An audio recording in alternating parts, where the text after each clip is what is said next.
Temps de la bataille de Verdun, 1 500 000 jeunes Français y participèrent. Cette bataille a fait 300 000 morts et 400 000 blessés. Pendant 300 jours, Français et Allemands s'affrontent sous un déluge d'obus. 9 villages seront rasés. Victoires et défaites se jouent sur un tout petit périmètre. Ce matin, plusieurs dizaines de figurants ont pris part à une reconstitution historique. Reportage de nos confrères de France 3. 7 heures, le 20 février 1916, les canons allemands marquent le début de la bataille de Verdun. Une pluie d'obus qui s'entend jusqu'à 150 km. 100 ans plus tard, ce sont des comédiens qui comptent ces instants terribles, des comédiens qui font revivre l'histoire. C'est quelque chose de très fort émotionnellement, de très fort aussi au niveau du sens. Même on y retrouve peut-être aussi des corrélations avec ce qu'on vit aujourd'hui. Mais c'est nécessaire. À l'ouest. Le chemin se poursuit, l'évocation aussi des tableaux figés, des bénévoles en costume qui ont passé une partie de la nuit ici pour être prêts à l'aube. C'est vraiment le début de la bataille de Verdun et je pense que c'est ces gens-là qui ont vécu ça il y a 100 ans. C'est terrible, donc nous, on est là pour leur rendre hommage. En tout, 140 figurants pour 2 uniques représentations. Ce matin, le public était au rendez-vous, les bénévoles aussi.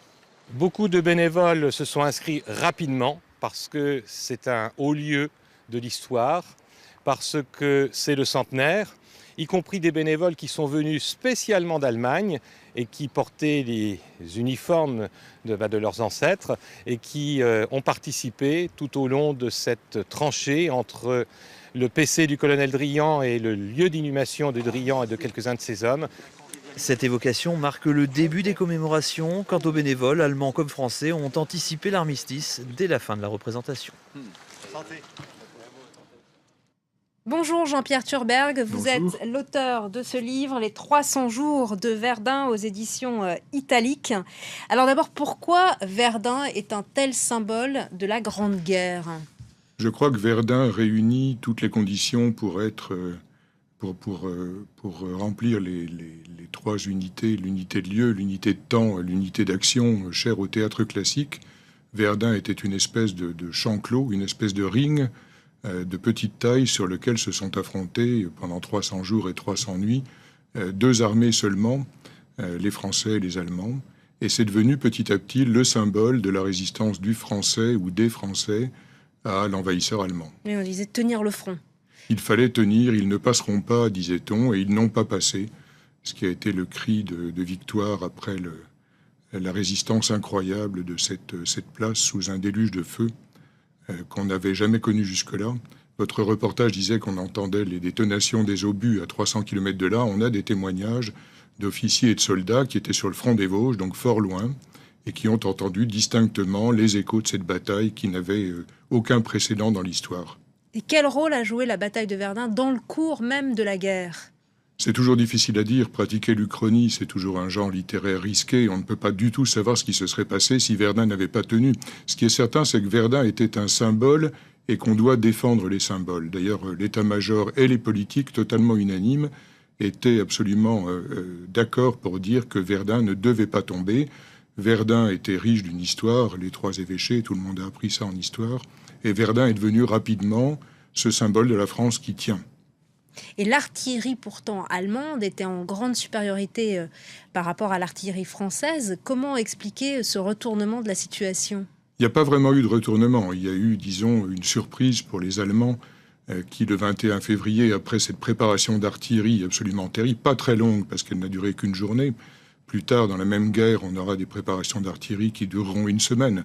Là, ça se comptait en heures, mais la puissance de feu était terrible. Et les Allemands qui s'avançaient dans le No Man's Land pensaient se heurter à très peu de résistance. Et en réalité, là où ils pensaient voir des spectres ou plutôt même des cadavres, ils ont vu des soldats français debout, prêts à se battre et même parfois à contre-attaquer. Donc malgré la puissance écrasante de l'artillerie, ce fameux Trommelfeuer, ce feu de roulant qui évoque le tambour auquel les troupes françaises étaient soumises, les Français ont tenu. Alors au nom de Verdun est associé par ailleurs le nom du chef militaire Pétain. On parle même du vainqueur de Verdun. Quel a été son rôle exactement ? Là encore, c'est très difficile. Tout le monde a joué son rôle. Chacun, comme dans un grand orchestre, joue sa partition. Ce qui est certain, c'est que Pétain a joué un rôle important sur le moral. Il était considéré comme un chef qui était respectueux de la vie de ses soldats, qui était économe de ses moyens Et donc je crois que ça a contribué. Il était par ailleurs un symbole aussi de chef capable d'apprécier les vertus de la résistance, c'est-à-dire en fait aux antipodes de la théorie de l'offensive à tout prix qui avait causé tant de pertes en 1914. Donc il a sûrement joué un rôle important. Il n'est pas resté à Verdun très longtemps et subsidiairement, le vainqueur de Verdun, c'est une légende dorée qui a été forgée après. Ce qui ne veut pas dire du tout qu'il n'a pas été important, mais peut-être n'a-t-il pas été aussi déterminant dans la bataille qu'on a bien voulu le dire par la suite. Quelle est la symbolique outre-Rhin de Verdun? Comment est-ce perçu côté allemand? C'est assez difficile à dire. Il y a côté allemand une appréhension globalement à porter un jugement ou même à s'intéresser à tout ce qui de près ou de loin ressemble à une guerre. Depuis la Deuxième Guerre mondiale, les Allemands sont extrêmement prudents, pour ne pas dire timorés. J'en veux pour preuve le fait que j'avais pour ce livre, qui est résolument franco-allemand, puisque nous avons eu à cœur de montrer les deux positions. Chaque fois qu'il y a un témoignage français, nous avons en regard un témoignage allemand. Pour coéditer ce livre, je comptais sur un de mes confrères allemands, et malheureusement, au dernier moment, il nous a laissé tomber. J'ai compris, sans que cela soit dit, que les Allemands ne souhaitaient pas vraiment que l'on évoque ce passé militaire. Alors, ça a un petit peu évolué. Bien sûr, la poignée de main célèbre Mitterrand-Kohl devant Verdun a contribué. Des commémorations sont prévues avec la chancelière. Des commémorations sont prévues en mai, mais les esprits évoluent lentement. L'histoire de la Première Guerre mondiale, aujourd'hui, elle est apaisée. Mais est-ce que néanmoins, il y a encore des débats entre historiens français et allemands sur la bataille de Verdun et plus généralement sur la Première Guerre mondiale?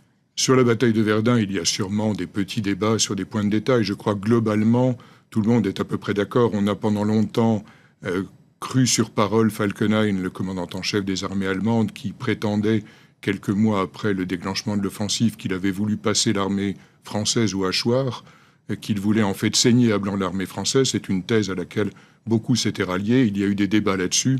On est aujourd'hui revenu à des thèses plus raisonnables dans lesquelles les choses sont mises en perspective. De véritables débats sur Verdun, je crois qu'il n'y en a pas, sauf peut-être dans le domaine de l'Uchronie que vous évoquiez tout à l'heure. Que se serait-il passé si? Mais là, on est dans le domaine de la fiction.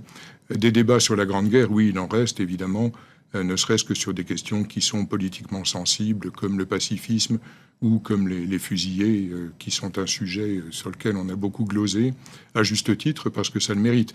Mais il ne faut pas pour autant oublier le courage des combattants. Et de ces jeunes fantassins qui avaient entre 20 et 25 ans. Merci beaucoup, Jean-Pierre Thurberg. Je rappelle donc que vous êtes le directeur de cet ouvrage, Les 300 jours de Verdun, et vous vouliez rendre un coup de chapeau à une association. J'aimerais rendre un hommage appuyé à une association issue de la guerre de 14 qui s'appelle Les Gueules Cassées. C'était ces anciens combattants qui avaient perdu tout ou partie de leur visage pendant les batailles. Et les Gueules Cassées poursuivent aujourd'hui l'œuvre des Gueules Cassées de l'époque en finançant des recherches maxillofaciales et des publications de mémoire, comme ce livre. Et le prix de 59 € de ce livre est dû à la contribution des Gueules Cassées. Merci beaucoup, Jean-Pierre Thurberg, d'être venu. Merci à vous. Beaucoup. C'est la fin de ce journal. Merci à vous tous de votre attention.